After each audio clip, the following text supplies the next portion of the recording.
Hallelujah.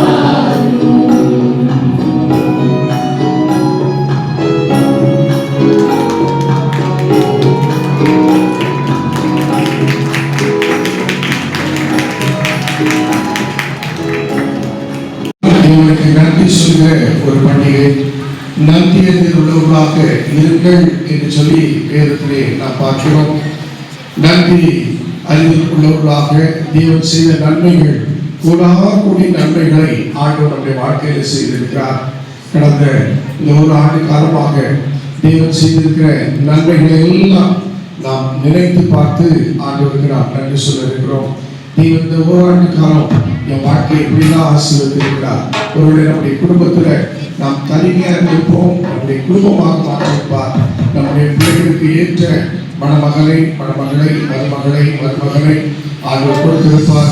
ஏற்ற பேர பிள்ளைகளை ஆண்டவர் கொடுத்திருப்பார். நல்ல வேலையை ஆண்டவர் கொடுத்திருப்பார். நல்ல சுகத்தை ஆண்டவர் கொடுத்திருப்பார். இன்னும் நல்ல வருமானத்தை ஆண்டவர் கொடுத்திருப்பார். இதோ நல்ல சமாதானமான ஒரு வாழ்க்கையை ஆண்டவர் கொடுத்திருப்பார். இதையெல்லாம் நினைத்து ஆண்டவருக்கு நாம் நன்றி சொல்ல இருக்கிறோம். ஆண்டவருடைய சமூகத்தில் வந்து சுகப்பட்டு சென்றார்கள் 10 கிறிஸ்துவர்கள். ஆனால் ஒருவர் தான் திரும்பி வந்து ஆண்டவருக்கு நன்றி சொன்னார். அந்த ஒருவராக நீங்களும் நானும் இருக்கும்படியாக ஆண்டவர் இயேசு விரும்புகிறார். அல்லேலூயா. கரங்களை உயர்த்தி சொல்லுவோம். அல்லேலூயா. அதுவே இந்த பூமியும் அது நிறைவும் உலகம் அதனுடைய குடிகளும் கர்த்தருடையதை சொல்லி ஆண்டவர் வார்த்தை சொல்கிறது.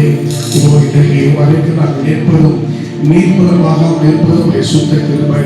இதோ நமக்கு எத்தனை கொடிய வியாதிகள் வந்தது, கொடிய பலவீனங்கள் வந்தது. அவர்கள் மத்தியிலும் கர்த்தரோடு என்னோடு இருந்து நடத்தினார். எத்தனையோ ஆபத்துகள் அன்றாட வாழ்க்கையில நாம் சந்தித்தோமே. அப்படிப்பட்ட ஆபத்து நேரத்திலும் ஆண்டவர் நம்மோடு இருந்து எல்லா ஆபத்தான சூழ்நிலைகளிலும் உங்களை என்னை விலக்கி காத்தாரே. அந்த ஆண்டவரை நன்றியோடு நாம் துதிக்க இருக்கிறோம். எல்லாமே நீர் தந்தது என் வாழ்விலே, என் இயேசுவே, எல்லாமே நீர் தந்தது. இந்த பாடலை நாம் பாடுவது ரொம்ப எளிதான ஒரு டியூன் தான். இந்த பாடலை நாம் பாடி பாடி ஆண்டவரை நாம் எப்பொழுதும் மகிமைப்படுத்த இருக்கிறோம். ஆண்டவர் தந்திருக்கிற கணவன், மனைவி, பிள்ளைகள், சொத்து சுகங்கள், ஆண்டவர் நமக்கு தந்த மிக பல நன்மைகள், இதோ தந்திருக்கிற எல்லாமே அவருடைய ஆசீர்வாதம். எத்தனை பேர் ஒத்துக்கொள்கிறீர்கள்? கரங்களை தந்து எல்லாரும் சொல்லுகிறார். எல்லாமே நீ தந்தது ஆண்டவர். அதற்காக நாங்கள் துதிக்கிறோம், நாங்கள் சொந்தரிக்கிறோம், லாபத்தை நாங்கள் மகிமைப்படுத்துகிறோம். ஆண்டவரே, எல்லாமே நீர் தந்ததாக இருக்கிறதுனாலே உண்மை நாங்கள் துதிக்கிறோம் என்று சொல்லி ஆண்டவரை நாம் மனதார நாம் சொல்லுகிறோம். ஹல்லேலூயா, ஹல்லேலூயா, ஹல்லேலூயா. நன்றியோடு துதிக்கிறோம். ஒரு சில நாள் ஆண்டவரோடு சொந்தரிப்போம். ஆண்டவரே, நீரே இந்த சுதந்திர பண்டிகை காணும்படி உதவி செய்தீரப்பா. நீரே இந்த நாளிலும் எங்களை சமூகத்தில் கொண்டு வந்தீரப்பா. ஆண்டவரே, என் வாழ்க்கையில நீ தந்திருக்கிற இதுவரைக்கும் தந்திருக்கிற எல்லா மேன்மைகளுக்காக நன்றி நன்றி நன்றி நன்றி. ஹல்லேலூயா. எல்லாமே நீர் தந்தது, எல்லாமே நீர் தந்தது, என் வாழ்விலே என் இயேசுவே, எல்லாமே நீர் தந்தது. எல்லா கைகளை தட்டி உற்சாகமாய் பாடுவோமா? எல்லாமே நீர் தந்தது,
நீர் தந்தது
ஆண்டவரே என்னையே தத்தம் செய்தேன்.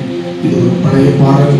இந்த பாடலுக்கு சிறந்தமையை பாடி நம்மை ஆண்டவருடைய கரத்திலே உடைய முழுமையாக அர்ப்பணிப்போம். எல்லாம் முடிந்தவர்கள் முழங்கப்பொருளாக மற்றவங்க அப்படியே நின்று கொண்டே ஆண்டவருடைய சமூகத்தில் நம்மை போடுப்போமா. முழங்கப்பொடி நம்மை ஆண்டவருடைய சமூகத்தில் அர்ப்பணித்து எங்களையே மக்கள் தருகிறோம் அப்பா என்று சொல்லி ஆண்டவருடைய சமூகத்தில் அர்ப்பணிப்போம்.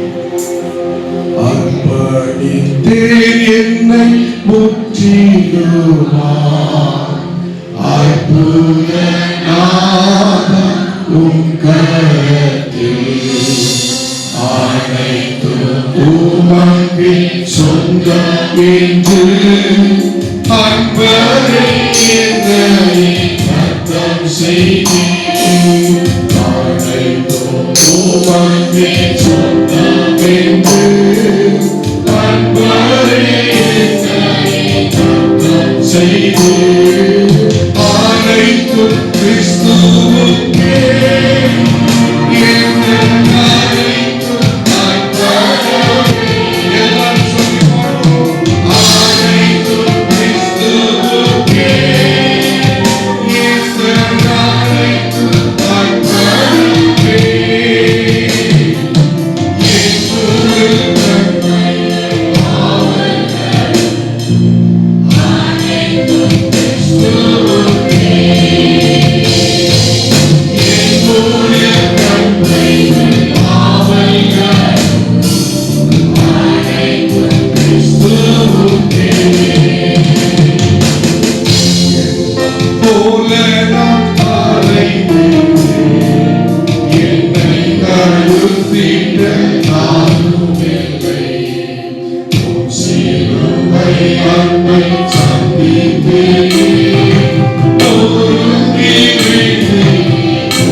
இயேசு கிறிஸ்துவின் ஜெபிக்கிறோம் நல்ல பிதாவே, ஆமென். நீதிமொழிகளின் புத்தகம் 3ஆம் அதிகாரம் 9ஆம் வசனம் 10ஆம் வசனத்தை வாசிக்கிறோம். கொஞ்சம் உன் பொருளாலும் உன் எல்லா விளைவின் முதல் பலனாலும் கர்த்தரை கனப்பண்ணு. அப்பொழுது உன் களஞ்சியங்கள் பூரணமாய் நிரம்பும், உன் ஆலைகளில் திராட்சரசம் புரண்டோடும். அல்லேலூயா. அப்பொழுது உன் களஞ்சியங்கள் பூரணமாய் நிரம்பும், உன் ஆலைகளில் திராட்சரசம் புரண்டோடும். தேவனுக்கு கொடு, ஆசீர்வாதம் பெறு. அல்லேலூயா. இதான் இந்த நாளின் வசனத்தின்படி நாம் சற்றே சிந்திக்க இருக்கிறோம். தேவனுக்கு கொடுப்பது நிமித்தமாக தேவன் நம்மை அளவில்லாமல் ஆசீர்வதிக்கிறார். அல்லேலூயா. நான் எப்பொழுது சொல்கிற ஒரு காரியம், கொடுத்தவருக்கு கொடுப்பது கொடுத்து வைத்த ஒரு பாக்கியம். அல்லேலூயா. கரங்களை தட்டி எல்லாரும் ஆண்டவருக்கு நன்றி சொல்லுவோமா? கொடுத்த என் தேவனுக்கு நான் கொடுப்பது அது எனக்கு கிடைத்த ஒரு பெரிய ஆசீர்வாதம், ஒரு பெரிய பாக்கியம். இதை நம்முடைய வாழ்க்கையில நாம் மறந்து போகவே கூடாது. அர்ப்பி பண்டிகை என்பது ஒரு நன்றி அறிதலின் பண்டிகை. இஸ்ரவேல் ஜனங்களுக்குள்ளே பஸ்கா பண்டிகை, கூடார பண்டிகை, அர்ப்பின் பண்டிகை, அவர் ஆசிரித்த அநேக பண்டிகைகள்ல இந்த 3 பண்டிகைகள் முக்கியமான பண்டிகைகள்.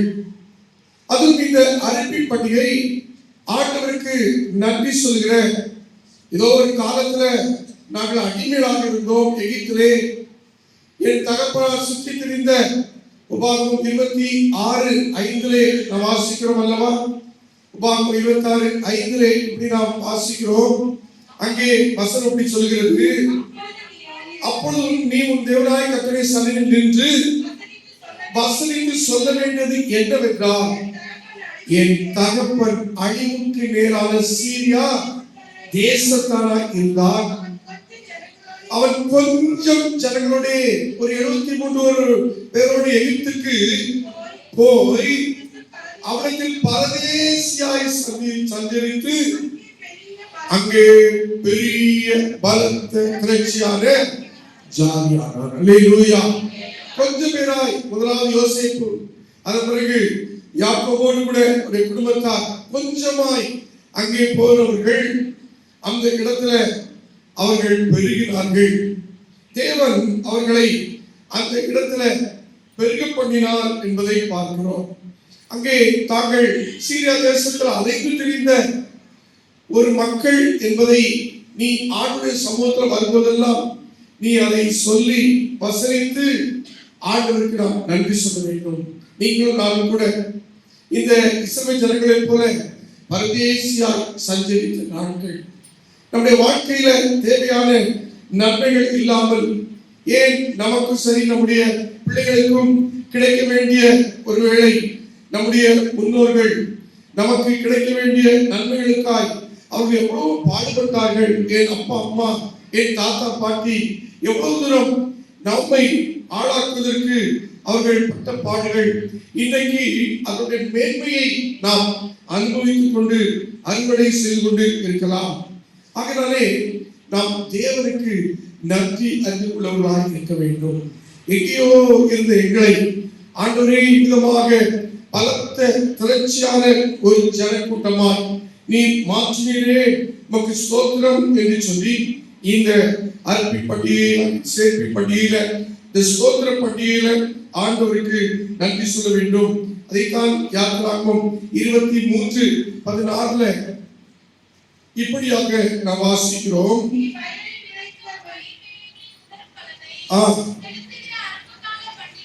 முதல் பலனாகி செலுத்துகிற அற்புத பண்டிகையும் வருஷ முடிவிலே நீ வயலில் உன் வேலைகளின் பலனை சேர்த்து தீர்ந்த போது சேர்ப்புக்கான பண்டிகையும் ஆசரிப்பாயாக. ஆண்டவர் இந்த அற்புத பண்டிகையும் ஆரம்பத்திலேயும் முதற் பலனை செலுத்துகிற பண்டிகையும் வருஷ முடிவிலே தேவனை அழைத்ததற்காக நன்றி சொல்கிற அந்த சேர்ப்புக்கான பண்டிகையும் ஏன் ஆசரிக்க வேண்டும்? நான் உன்னை ஆசீர்வதிக்கும்படியாய், நீ ஆசரிப்பாயாக, நான் உன்னை ஆசீர்வதிக்கும்படி, நான் உன்னை ஆசீர்வதித்து உயர்த்தும்படி இந்த பண்டிகையை ஆசரிப்பாயாக என்று சொல்லி ஆண்டவர் சொல்லியிருக்கிறார். அதனால்தான் நாம் இந்த ஆசீர்வாதத்தெல்லாம் வைத்து ஆண்டவர் ஊழியங்களுக்கு என்று சொல்லி இந்த பொருட்கள் வைத்து ஆண்டுடைய ஊழியங்களை நாம் ஆண்டவரை ஆசீர்வதித்து இருக்கிறார். குடும்பமாக என்னை தனிப்பட்ட விதத்தில் என்னை ஒரு இதோ என்னுடைய மொத்த குடும்பமாக மொத்த சபையாக ஆண்டவரை ஆசீர்வதித்திருக்கிறார் என்று சொல்லி நன்றி அறிதலோடு இந்த பொருட்களை எல்லாம் ஆண்டவருடைய சமூகத்தில் நாம் கொண்டு வந்திருக்கிறோம். அருமையான பிள்ளைகளே, தேவனுக்கு கொடு, ஆசீர்வாதத்தை பெறு. லேவியராகமம் 23ஆம் அதிகாரம் 10ஆம் வசனத்திலே நாம் இப்படி வாசிக்கிறோம். நீ இஸ்ரவேல் புத்திரரோடே சொல்ல வேண்டியது என்னவென்றால், நான் உங்களுக்கு கொடுக்கும் தேசத்தில் நீங்கள் போய் சேர்ந்து அதில் வெள்ளாமை அறுக்கும் போது உங்கள் அறுப்பின் முதற்பலனாகிய கதிர்க்கட்டை ஆசாரியரிடத்தில் கொண்டு வர கடவர்கள். ஆண்டவர் அவர் சொல்லியிருந்த இந்த பிரமாணத்தின் பிரகாரம் இந்த நாள்ல தேவன் நமக்கு தந்த ஆசீர்வாதப்படி ஒருவேளை நாம் அறுவடை செய்யக்கூடிய அளவுல நமக்கு வயல்நிலங்கள் மற்ற காரியங்கள் இல்லாவிட்டாலும் தேவன் நமக்கு தந்திருக்கிற வேலைகள், தேவன் நமக்கு தந்திருக்கிற தொழில்கள், தேவன் நமக்கு தந்திருக்கிற வருமானத்துக்காக நாம் விதமான பொருட்களை கொண்டு வந்தும் கீழே பல பொருட்களை நாம் சமைத்து கொண்டு வந்தும் ஆண்டுடைய சமூகத்துல இந்த நாள்ல அவைகளை நாம் படைத்திருக்கிறோம். அதனால நீங்கள் அதை ஆசாரியரிடத்தில் கொண்டு வருகிறவன் ஆலயத்திற்கு கொண்டு வர வேண்டும் என்கிற அந்த இடத்திலே பிரதான ஆசாரியராகிய ஆண்டுடைய சமூகத்திலே இதை நாம் கொண்டு வந்து படைத்திருக்கிறோம். அதனாலே தேவனின் சமூகத்துல இந்த காணிக்கையெல்லாம் இந்த பொருட்களெல்லாம் கொண்டு வந்து நாம் ஆசரிக்கிற இந்த அர்ப்பின் இந்த ஆராதனை ஆண்டுடைய ஆசீர்வாதத்தை நிறைவாய் பெருமையாக தேவன் நம்மை நடத்துகிறார். நாம் மத்தேயு 6:31 ராஜ்யத்தை நீதியை தேடினால் உங்களுக்கு கூட கொடுக்கப்படும். அப்ப தேவனுக்கு அடுத்த காரியங்களை நாம் செய்யும் போது தேவன் நமக்குரியதை நாம் வேண்டிக் கொள்வதற்கும் அதிகமாய் தர வல்லவராய் இருக்கிறார். ஆகையால முதலிடத்தை, நன்றானதை, சிறப்பானதை ஆண்டவருக்கு கொடுக்கும் பொழுது ஆபேல் காணிக்கையில ஆபேல் என்ன பண்ணா, கொடுத்ததை மந்தையில நல்ல முதன்மையானதை அங்கே ஆண்டுடைய சமூகத்திற்கு கொண்டு வந்தது போல ஆண்டுடைய சமூகத்துல முதன்மையானதை, நன்மையானதை நாம் கொடுக்க வேண்டும். இன்னைக்கு எவ்வளவு நல்லா சமைக்க முடியுமோ அவ்வளவு நல்லா சமைச்சு நமக்கு காலை சுற்றிய நம்முடைய சபையா கொண்டு வந்திருக்கிறார்கள். அருமையான கர்த்தருடைய பிள்ளைகளே, நாம் ஆண்டவருக்கு கொடுக்கிற இந்த காரியத்துல ஆண்டவரே என்னை ஆசீர்வதிக்க வேண்டும். இன்னைக்கு அது நாம் எந்த ஒரு ஆகாரம் சமைத்து கொண்டு வந்திருந்தால், எந்த பொருட்களை படைத்திருந்தால் தேவனுக்கு கொடுக்கிற இந்த காரியத்துல கர்த்தர் உங்களை ஆசீர்வதிப்பார். அல்லேலூயா. மூன்றாவதாக நாம் பார்க்கும் பொழுது நாம் உபாகமம் 28 அங்கே 12 எப்படி நாம் வாசிக்கிறோம். ஏற்ற காலத்திலே உன் தேசத்திலே மழை பெய்யவும் நீ கையிட்டு செய் வேலையெல்லாம் ஆசீர்வதிக்கவும் கர்த்தர் உனக்கு தமது நல்ல பொக்கிஷசாலியாகிய வானத்தை திறப்பார். நீயோ அநேக ஜாதிகளுக்கு கடன் கொடுப்பாய், நீயோ கடன் வாங்காதிருப்பாய். இந்த வசனத்துக்காக எல்லாம் கடனை கட்டி ஆண்டவருக்கு நம்ம சொல்லியிருக்கிறோம். இது ஒரு நம்பிக்கையின் பிரயாசம். நான் நம்பிக்கையோடு கூட கர்த்தருடைய சமூகத்துல இவர்களை நாம் கொண்டு வரும்போது கர்த்தர் நம்மை ஆசீர்வதிக்கிறார். நாம் விதைக்கிறோம், ஆண்டவர் மழையை பெய்யப்படுகிறார், ஆண்டவர் அறுவடையை அவர் தருகிறார். 1 கொரிந்தியர் 3ஆம் அதிகாரம் 6ஆம் வசனத்திலே நாம் வாசிக்கும் பொழுது அங்கே நாம் இப்படி வாசிக்கிறோம். நான் நட்டேன், அப்போலோ நீர் பாய்ச்சினார், தேவனே விளையச் செய்கிறார். அல்லேலூயா. அதனால் நாம் செய்ய வேண்டிய காரியத்தை செய்யும்போது ஆண்டவர் அவர் விளைய செய்ய வல்லவராக இருக்கிறார். அல்லேலூயா. அதனால்தான் அந்த நீதிமொழி 3:9-10 நாம் வாசித்தோம்.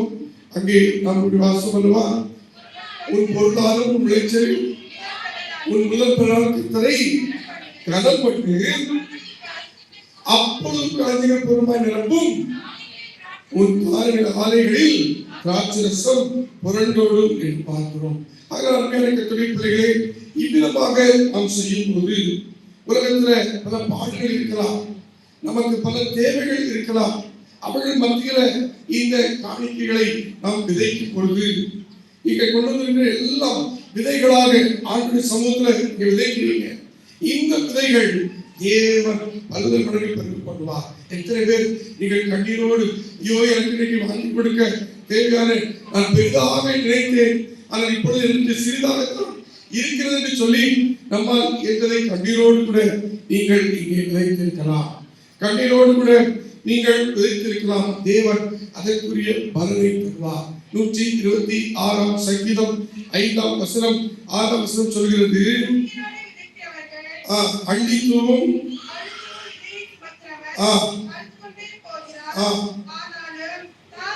அந்த அரிகளை சோதனை வரும்போது கெம்பீரத்தோடையே திருப்பி வருவோம். கண்ணீரோடு விதைக்கிறது கெம்பீரத்தோடு எனப்படுவாங்க அறுப்பாங்க. காணிக்கை தந்தோம் கர்த்தாவே, அந்த பாடல் ஒரு பழைய பாடல். ஆலயத்தின் வாசல் வந்தால் என்ன பண்ணுது, அழகே வருகிறது. நாங்கள் கண்ணீரோடு கூட கொடுக்கிற காரியம் அது தேவனுடைய ஆசீர்வாதமாய் இந்த வாழ்க்கையில் வருகிறது சொல்லி அந்த வரிகள் அழகாக இருக்கும். முடிந்தால் நாம் முதல் பலன்களை ஒரு நாள் வருமானத்தை படைக்கும் போது அந்த பாடலை பாடலோடு சேர்ந்து நாம் பாடலாம். அருமையான கர்த்தருடைய பிள்ளைகளே, ஆக நாம் கண்ணீரோடு விதைக்கிற காரியங்களை தேவன் கம்பீரமாய் அருகே செய்வார். தொடர்ந்து நாம் பார்க்கும்போது தேவன் இப்படி நாம் கொடுக்கிற ஒவ்வொரு காரியத்திலும், நாம் கொடுக்கிற ஒவ்வொரு பிரயாசங்களிலும் அவர் எதை பார்க்கிறார் தெரியுமா? 2ஆம் வேதமான வாசிக்கிட்ட மார்க் 12ஆம் அதிகாரம் 41 44 வரை வாசிக்கும் பொழுது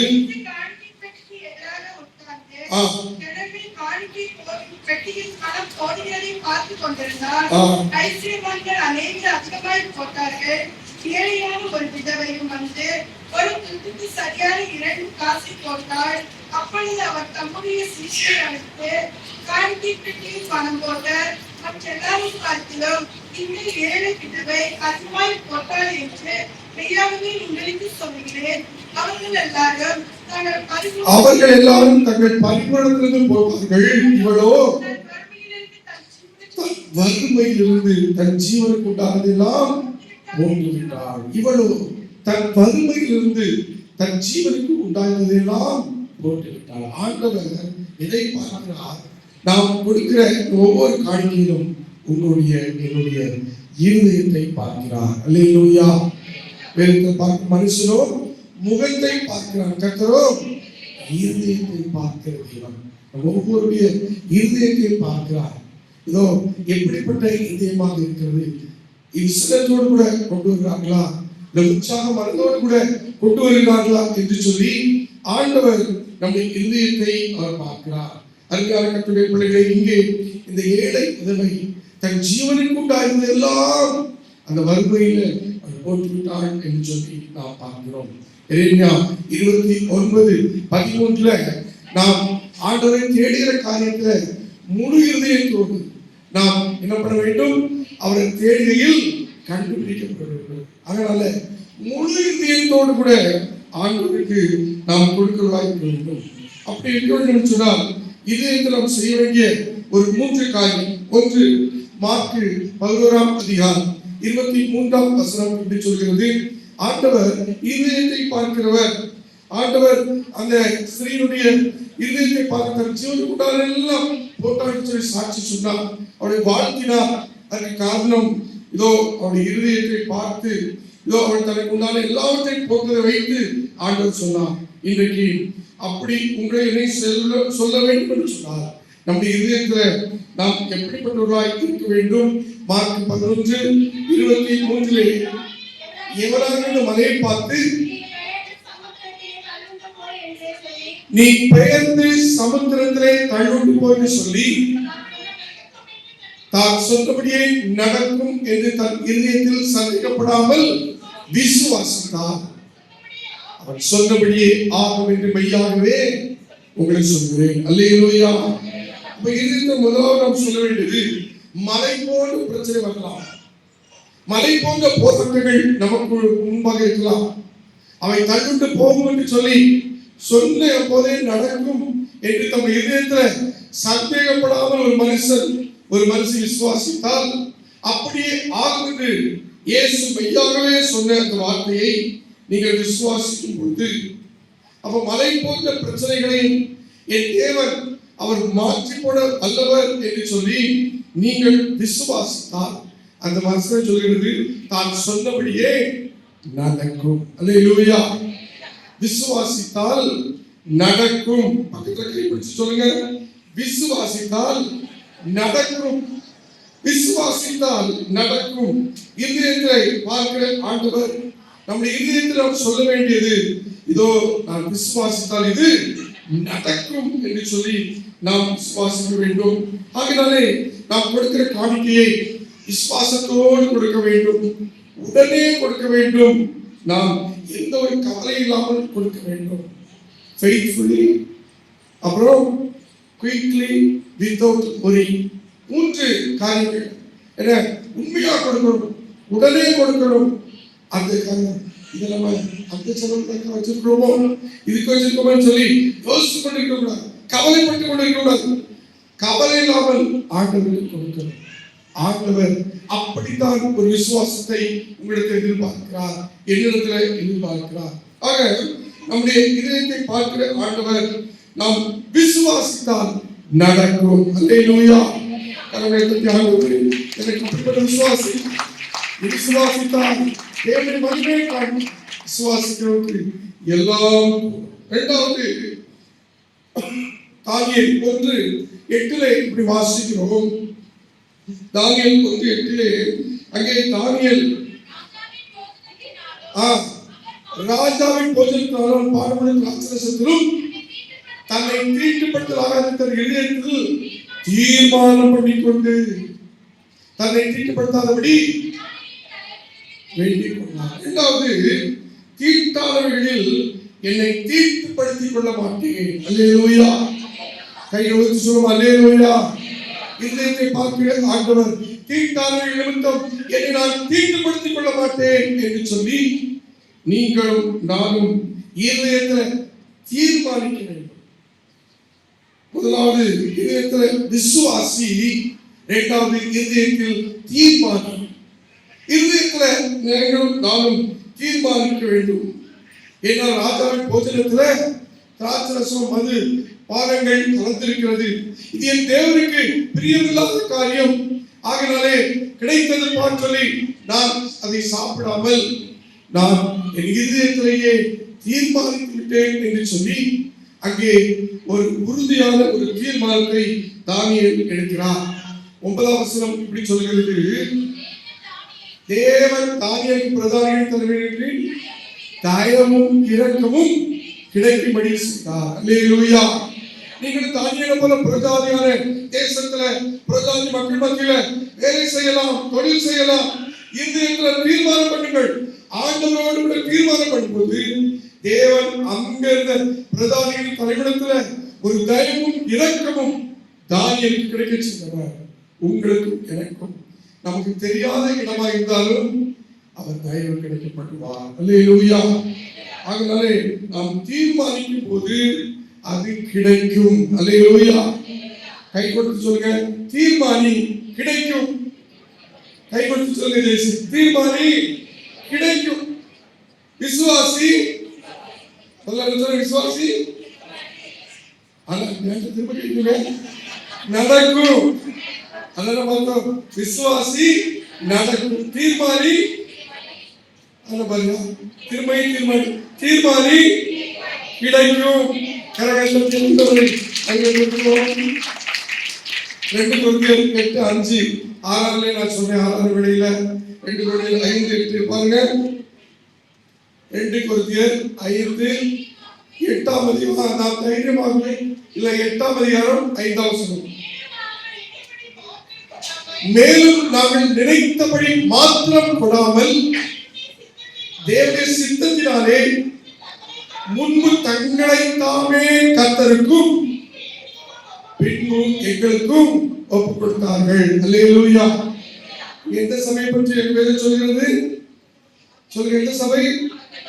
மக்கதோனியா சபை, மதுரவாய சபை பற்றி இப்படி சொல்ல வேண்டும். மதுரவாய சபையா முன்பு தேவனுடைய சித்தத்தின்படி முன்பு தங்களை தாமே கர்த்தருக்கு ஒப்புக் கொடுத்தார்கள், அதில் தீர்மானமாக இருந்தார்கள், பின்பு எங்களுக்கும் என்னப்பட்டாங்க, ஒப்புக் கொடுத்தாங்க என்று சொல்லி பவுல் எழுதுகிறார். ஆக ஆண்டவருடைய காரியத்துல தீர்மானி கிடைக்கும். அல்லேலூயா. விசுவாசி நடக்கும், தீர்மானி கிடைக்கும். மூன்றாவதாக நீதிமொழிகள் 22:17 வாசிக்கிறோம். வேகமாக முடிக்க போகிறோம். 22:17 வாசிங்கள்.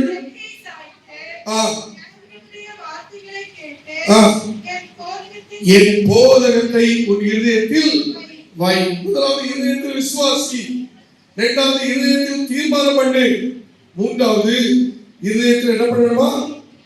போதகத்தை வை. அதை இப்படி சொல்ல விரும்புகிறேன். போதகத்தை இருதயத்தில் வைத்து அபியாசப்படுத்து, அபியாசப்படுத்து, பழக்கப்படுத்து. போதகத்தை ஆண்டவர் சொல்லியிருக்கிற ஒவ்வொரு வேதத்தின் வார்த்தைகளை உன்னுடைய இருதயத்தில் அபியாசப்படுத்து. படிக்கிற காரியங்களை திரும்ப திரும்ப தியானித்து அதை வாழ்க்கையாக மாற்று, அதை வாழ்வாக மாற்று. அபியாசப்படுத்து. அபியாசப்படுத்தும் பொழுது அங்கே என்ன நடக்கும்? உன் செவியை சாய்த்து ஞானியுடைய வார்த்தையை கேட்டு என் போதகத்தை உன் இதயத்தில் வை என்று ஆண்டவர் சொல்றார். கர்த்தருடைய இதயத்தை வேதவசனத்தை இதயத்தில் வைக்கும் போது அது எப்படி இருக்கும்? கர்த்தர் நல்லவர் என்பதை ருசித்து பார்க்கிறோம். வேதம் அநேகமாக பொருள் வெளியே பார்க்கிறோம். நீர் விளம்பின வேதம் நல்ல 19 சங்கீதத்தில் அது தேனிலும் தெளிதேனிலும் மதம். அப்போ போதகத்தை இதயத்தில் வைக்கும் போது, நாம் போதகத்தை இதயத்தில் வைத்து அபியாசப்படுத்தும் போது இனிக்கும். அல்லேலூயா. எல்லாம் சேர்த்து சொல்லுங்க, இனிக்கும். வசனத்தை அபியாசப்படுத்து. சொல்லுமா, வசனத்தை எடுத்து இனிக்கும். இதயத்தில் போதகத்தை வை, இனிக்கும். இதயத்தில் விசுவாசி நடக்கும். இதயத்தில் தீர்மானி என்னது கிடைக்கும். மூணாவது இதயத்தில் போதகத்தை வை அல்லது அபியாசப்படுத்து, இனிக்கும். கரங்கள் தட்டி ஆண்டு நாமத்தை பயன்படுத்துகிறோம். இன்னைக்கு நாம் இனிமையாக ஆண்டவருடைய சமூகத்தில் உட்கார்ந்து இருக்கிறோம். அதே நீதிமொழிகள் 22:8-9 சொல்கிறது, அநியாயத்தை விதைக்கிறவன் அவன் விக்கிரகத்தின் பின்னாலே இடிக்க வேண்டும். வருத்தத்தை நாம் என்ன பண்ணக்கூடாது? பெற்றுக்கொள்ளக்கூடாது. நம்முடைய இதயத்தை உண்மையாய் அறிந்து ஆசீர்வதிக்கிற ஆண்டவர். விசுவாசி அது நடக்கும், தீர்மானி அது கிடைக்கும். அபியாசப்படுத்து என்ன பண்ண ஆண்டவர் இனிக்க வைப்பார், இனிக்க வைப்பார். அப்ப இன்றைக்கு எப்படி கொடுக்கிறோம் என்று நம்மை நாமே ஆராய்ந்து பார்ப்போம். தசமபாகங்களை, ஸ்தோத்திர காணிக்கைகளை, பொருட்களை காணிக்கைகளை, பொருள் காணிக்கைகளை ஆண்டவருடைய சமூகத்தில் நாம் கொடுக்கும் பொழுது நம்முடைய இருதயம் எப்படி இருக்க வேண்டும்? அநேகர் நீங்கள் தசமபாகம் கொடுக்கிறீர்கள், அநேகர் இன்னும் தசமபாகங்களை கொடுக்கிற நிலையில் வளரவில்லை. இதனால் ஆண்டவர் உங்களை அழைக்கிறார். அவருடைய ஏதோ அறுவடை மிகுதி. அன்றைக்கு அறுப்பின் பண்டிகையில அறுவடைகளை அறிந்து ஆண்டவர் சமூகத்துக்கு கொண்டு வந்தாங்க. இன்றைக்கு இப்படிப்பட்ட அறுவடை பண்டிகை வழியால் ஆத்மாக்களை அறுவடை பண்ண நாம் கொடுக்க வேண்டும். கரங்களை தட்டி ஆண்டவரை மையப்படுத்தணுமா? இந்த அர்ப்பின் பண்டிகை ஆத்மாக்களை அறுவடை பண்ணுவது. இந்த பொருட்கள் எல்லாவற்றையும் நிமித்தம் ஆத்மாக்களை அறுவடை பண்ண போகிறோம். கிளை சபை நாம் கட்டுமான பணி ஆரம்பமாக இருக்கிறது. ஆத்துமாக்களை நாம் அறுவடை பண்ண போகிறோம். ஆகையால் அன்பான கர்த்தருடைய பிள்ளைகளே, 2 கொரிந்தியர் 9:6 இப்படி சொல்கிறது. 2 கொரிந்தியர் 9:6 வசனத்தை போட்டு கேட்கிறார். சிறுக விதைக்கிறவன் சிறுக அறுப்பான், பெருக விதைக்கிறவன் பெருக அறுப்பான். ஆகையாலே நாம் பெருக விதைகளை அறுக்க அழைக்கப்பட்டிருக்கிறோம். ஆண்டவருடைய சமூகத்தில் நாம் கொடுக்கும் மனதுக்கு தக்க ஆசீர்வாதத்தை ஆண்டவர் நமக்கு தர வல்லவராக இருக்கிறார். இந்த கிளை சபை கட்டுமான பணிகள் கடந்த 5ஆம் தேதி ஆரம்பிக்கப்பட்டிருக்கிறது கர்த்தருடைய பெரிதான கிருபையினாலே. அதற்காக ஒரு நாட்களில் நீங்கள் சோதனை காணிக்காக கட்டுமான பணிகளுக்காக நீங்கள் கொடுக்கும் போது, நீங்கள் ஆண்டவருக்கு கொடுக்கும் போது ஆண்டவருடைய ஆசீர்வதிப்பார். கடைசியாக சங்கீதம் 24:1 இப்படி நாம் வாசிக்கிறோம். பூமியும் அதன் நிறைவும் உலகம் அதன் குடிகளும் கர்த்தருடையது. பூமியும் அதன் நிறைவும் உலகம் அதன் குடிகளும் எல்லாம் அவருடையது. அல்லேலூயா. நீங்கள் நானும் அவருடையவர்கள். அந்த கொரிந்தியர் வாசிக்கிறோம், நான் என்னுடையவன் அல்ல, நான் தேவனுடையவன். நீங்கள் நானும் கர்த்தருக்குரியவர்கள். அதனால்தான் முதல் வேத பாடத்துல இந்த வசனங்களை மட்டும் வாசித்து முடிப்போம். 1 நாளாகமம் 29ஆம் அதிகாரம் 12, 13, 14 வசனத்தை சத்தமா வாசிக்க. ஐஸ்வர்யமும் கனமும் உம்மாலே வருகிறது. தேவனை எல்லாவற்றையும் ஆளுகிறீர். உடைய கரத்திலே சத்துவம் வல்லமை உண்டு. ஏவரையும் மேம்படுத்த பலப்படுத்தவும் கரத்தினால் ஆகும். இப்பொழுது எங்கள் தேவனே, நாங்கள் நமக்கு ஸ்தோத்திரம் செலுத்தி உமது மகிமையுள்ள நாமத்தை துதிக்கிறோம். இப்பொழுதும் இப்படி மனப்பூர்வமாய் கொடுக்கும் திராணி உண்டாவதற்கு நாளை மாத்திரம், என் ஜனங்களை மாத்திரம் எல்லாம் உம்மால் உண்டானது. உமது கரத்திலே வாங்கி உமக்கு கொடுத்தோம். அல்லேலூயா. எல்லாம் உம்மால் உண்டானது. எத்தனை பேர் விசுவாசிப்பீங்க? நமக்கு இருக்கிற எல்லாம் அவரோட கருணை உயர்த்தி சொல்லுவோமா? எல்லாம் அவரால் தான், எல்லாம் அவரால் தான். உங்களுடைய கருத்தில் வாங்கி உமக்கு கொடுக்கிறோம். இதை சொல்லிட்டு தான் பின்னால சொல்றாங்க. சூப்பர் வாசனம் பாருங்க. 15, 16 இந்த 17 வசனம் மட்டும் வாசிப்போமா?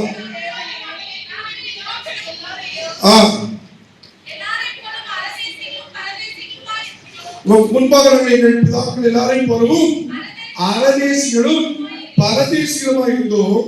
தாவீது ராஜா சொல்றார், சாதாரண ஆள் இல்ல, நல்ல உயர்ந்த ஸ்தானத்தில் இருக்கிற தாவீது சிங்காசனத்தை, தாவீது வழியே வந்த அந்த இயேசு கிறிஸ்துவே தாவீதை மகன் என்று அழைக்கப்படுகிறாரே, அந்த தாவீது சொல்கிறார், நமக்கு முன்பாக நாங்கள் எங்கள் பிதாக்கள் எல்லாரையும் போலவும் அரதேசிகளும் பரதேசி, பூமியின் மேல் எங்கள் நாட்கள் ஒரு நிழலை போல இருக்கிறது.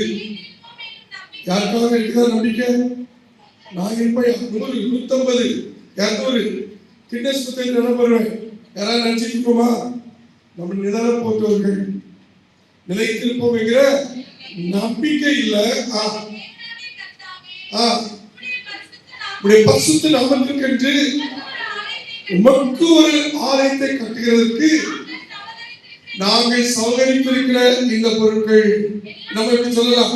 எங்கள் தேவனாய் கர்த்தாவே, இந்த பரிசுத்த நாமத்துக்கு மகிமைக்கென்று இதோ நெகிழி புன்னையில உம்முடைய ஆலயத்தை கட்டுவதற்கு நாங்கள் சௌகரித்திருக்கிற இந்த பொருட்கள் எல்லாம் உடைய கரத்திலிருந்து வந்தது, எல்லாம் உம்முடையது. என் தேவனே, இதயத்தை சோதித்து உத்தம குணத்தில் பிரியமாயிருக்கிறீர் என்பதை அறிவேன். இவையெல்லாம் நான் உத்தம இதயத்தோட மனப்பூர்வமாய் கொடுத்தேன். மனதில் கை வச்சு எல்லாம் சொல்லுமா? நான் உத்தம இதயத்தோட மனப்பூர்வமாய் கொடுத்தேன். இப்பொழுதும் இங்கே இருக்கிற உடைய ஜனமும் உமக்கு மனப்பூர்வமாய் கொடுக்கிறதை கண்டு சந்தோஷித்தேன். அன்புடைய பிள்ளைகளே, நம்ம ஒவ்வொரு நான் மனப்பூர்வம் கொடுக்கிறேன், என் பிள்ளைகளும் மனப்பூர்வமாய் கொடுக்கிறார்கள். அல்லேலூயா.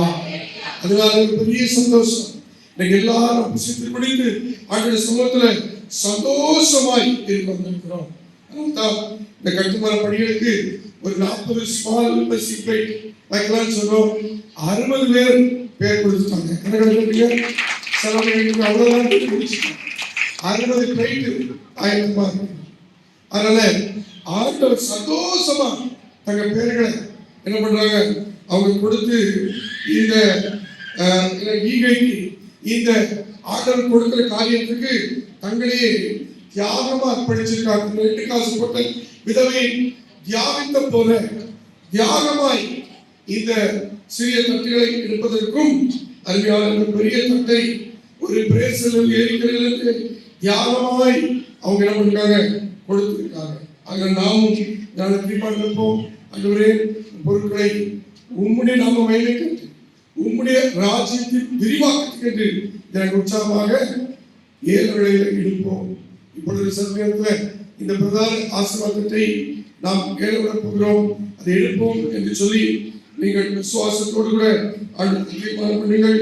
கர்த்தர் வானத்தின் கதவுகளை திறப்பார். ஆண்டவர் வானத்தின் கற்பூரத்தை திறப்பார். ஆண்டவர் வானத்தின் பலகையை திறந்து உங்களை ஆசீர்வதிப்பார். அல்லேலூயா. ஏனென்றால் அது மட்டும் வசனத்தை சொல்லாமல் சொல்றேன். வானத்தின் கதவுகளை திறப்பார். யாத்திராகமம் 16 சங்கீதம் 28, 23, 24, 25 வானத்தின் கதவுகளை திறப்பார். உபாகமம் 28, 12 கடைசியா வானத்தின் பலகைகளை திறப்பார். மல்கியா 3:10 அப்படிப்பட்ட ஆண்டவர்கிட்ட நம்மை கொடுப்போம். தேவனுக்கு கொடு ஆசீர்வாதம் பெறும். சொல்லுங்க தேவனுக்கு கொடு. கைப்பிடிச்சு சொல்லுங்க தேவனுக்கு கொடு ஆசீர்வாதம் பெறும். தேவனுக்கு கொடு ஆசீர்வாதம் பெறும்.